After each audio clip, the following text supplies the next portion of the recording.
Hi, I'm Mary Helen Beatificato, and I'm CEO at Morningside Recovery in Newport Beach, California. And I'm Dr.Gerald Grosso, licensed marriage and family therapist, clinical director of Morningside in Newport Beach.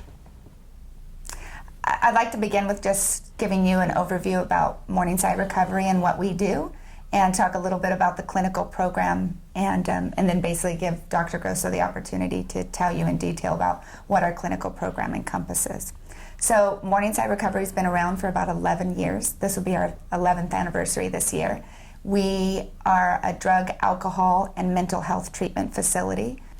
We also operate a number of structured residential housing locations in Newport Beach and Costa Mesa. We have a total of about 9 properties with a bed capacity of 54. One of the things that makes Morningside Recovery unique is our strong emphasis on mental health treatment, and our new clinical program that we launched about 4 or 5 months ago has that strong emphasis on mental health. And I'd like Dr. Grosso to talk a little bit about that clinical program. Yeah, I appreciate the opportunity to address frequently asked questions regarding dual diagnosis clients, and commonly referred to as co-occurring disorders, where you have addiction and mental health issues occurring at the same time. So in the past, it would seem more like they would separate the two. If you had issues with addiction, the primary focus would be on sobriety and recovery. If there were mental health issues, you would treat that separately in more of a mental health type therapy setting. What we're looking at is the ability to address both, because one can trigger the other, and they can reinforce each other as they occur. Okay, so to give a kind of a loose definition of addiction, because in broader scope, rather than someone getting defensive and having to identify themselves as an addict or as an alcoholic, we could look at it any maladaptive behavior someone has developed to manage some type of stressor. So it could be drinking, it could be prescription medication, it could be a sex addiction, anything of these maladaptive behaviors that cause disruption in any part of their life, whether it's in family relationships, marriages, friendships, work, school.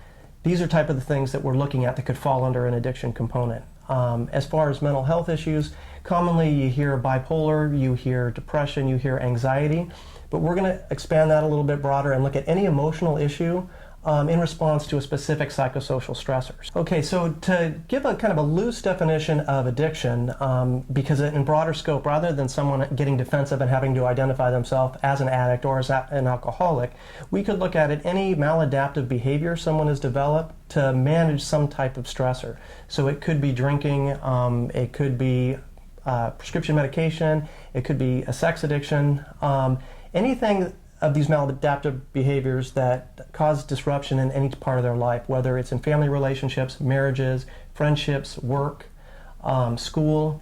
These are type of the things that we're looking at that could fall under an addiction component. As far as mental health issues, commonly you hear bipolar, you hear depression, you hear anxiety, but we're going to expand that a little bit broader and look at any emotional issue in response to a specific psychosocial stressor. So,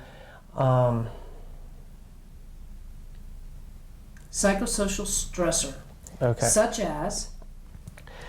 For example, let's just say recently, because of economic conditions, I lose my job. As a result, my self-esteem starts to drop, and I go from social drinking and it increases to where I'm now trying to self-medicate a little bit and improve my mood. As I continue to struggle with this, I start to question my value. My drinking increases. It causes me to isolate and withdraw even more. In the process, it starts to create family conflict, and the issues just grow from there. So rather than just looking at, well, drinking is my issue, it's coming down to what's the core, what is really causing me to cope in this manner.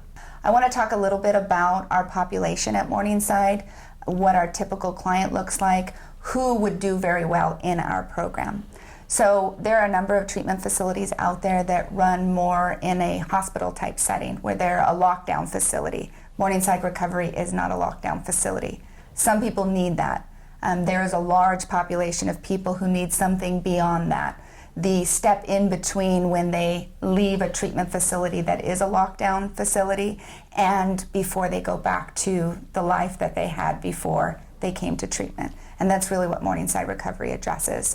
I called our homes, where some clients stay at, structured residential housing, and that's truly what it is. Our clients will be with us typically from normally about 6 hours a day, some less than that, depending on where they are at in their treatment.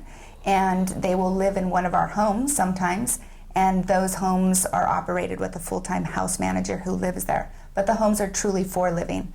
The individuals in those homes learn to do a lot of the life skills that they either never learned or just kind of lost along the way. Everything from making their bed and splitting up household chores to learning how to grocery shop, to manage a budget on their $75 food allowance for the week. What we really want to do is focus on what real life is, giving them some sort of freedom, but at the same time giving them a safety net so that they can continue in their recovery. So an example of that is, we have curfew and limitations, but at the same time the clients can go out. Now their freedoms are going to be greater at times depending on where they are at. So if they're in our transitional living program and they're only doing 3 hours of treatment a day or maybe 3 days a week, they're going to go to school or they're going to go to work and they're going to do some outpatient treatment. So the idea is this real life setting that when a client completes their treatment, that they're going to change geographic locations, but everything that they've done for the 30, 60, or 90 days they've been with us, they're going to continue to do. And so, speaking of our clinical program, I'd like Dr. Grosso to talk a little bit about what that clinical program encompasses. Yeah, this is the exciting part about our clinical program, as far as we really focus on individualized treatment plans. Rather than just a program, come finish 30 days, 60 days, 90 days, we're looking at specifically who is the individual, what are they presenting with, and what type of treatment is going to be best catered to them. So we run different types of groups throughout the hours. We are running, matter of fact, 5 different groups per hour, and they can vary anywhere from 12-step groups to recovery groups to mental health groups. And these groups can include grief and loss, trauma, cognitive behavioral therapy, which is an evidence-based practice, also DBT. We run ones on emotional recovery, facing depression, anxiety, and mistaken beliefs. All of these things allow a person to address the specific issues within a group setting and other people that are managing and trying to deal with the same type of things. In addition, they receive individual therapy 2 times a week. They also have opportunity to meet with psychiatrists and adjust any medications if needed. So Morningside Recovery is one of the very few treatment facilities that allow an individual to bring their best friend to treatment. And when I say best friend, their pet.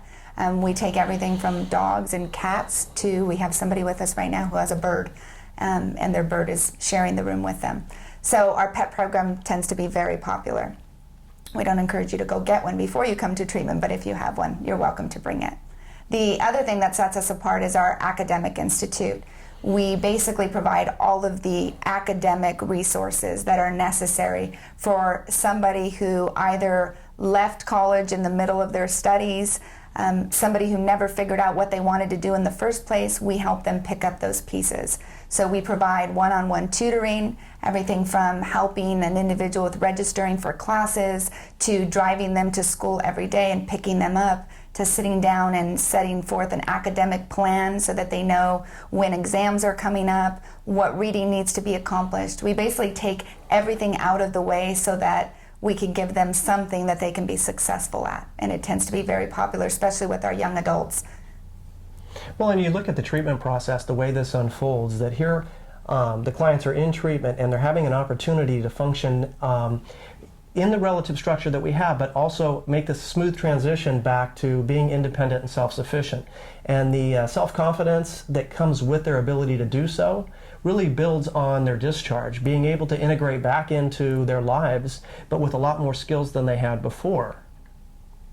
So in some Morningside Recovery, again, which is located in Newport Beach, we have clients that come from all over the United States. In fact, probably 80% of our population does so. They come from the weather, the location, and then our great clinical program. But if somebody were to have additional questions or comments or just wanted to find out more information about our program, our website is www.morningsiderecovery.com. Thank you.